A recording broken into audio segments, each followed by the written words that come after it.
Saya betul-betul kagum lah bila datang dekat Kangak ni. Rupanya ada McD. Original McD. Saya ingatkan Mary Brown tadi. Maksudnya Kangak ada McD. Dan lebih mengejutkan lagi, McD pun dia jual nasi kandar.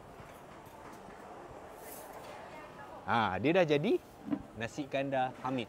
Siapa yang tahu, orang Perlis, ini nasi kandar yang paling legend lah. Dia berniaga dekat sini dah 130 tahun. Tak apa kak? Letak dulu. Ni masuk video kak? Ni masuk Astro ni. Terima kasih kak.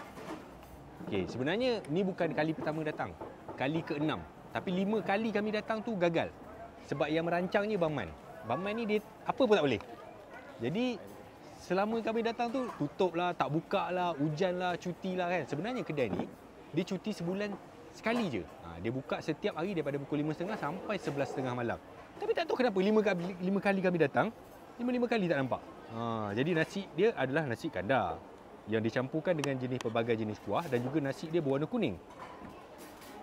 Killer menu dia adalah ayam goreng dan juga daging masak hitam. Dan nasi kandar, pernah tak anda datang kedai nasi kandar ada daging masak merah? Mungkin tukang masak dia orang Thailand. Taklah, orang sini lah. Tapi kedai ni memang legend. Bismillahirrahmanirrahim.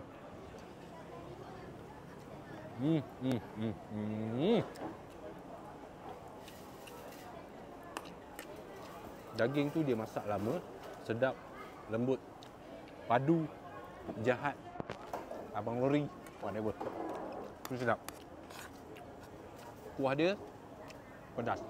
Ya. Lebih tuat pedas. Satu lagi yang unik dekat sini, dia punya joki dia perempuan. Jarang kita tengok joki nasi kandar perempuan. Memang biasanya laki je yang buat. Tapi joki dia perempuan. Kakak tu memang cekap lah. Dia cedok tu memang cekap. Siapa nak datang sini senang sangat. Cari lokasi dia McDonald Kangak. Jangan bimbang. Dekat Perlis ada satu je McDonald. Itu pun dia hari ni je dia buka sampai pukul 12. Biasanya pukul 5 dia tutup lah. Jemput datang. Hamid Nasi Kandar.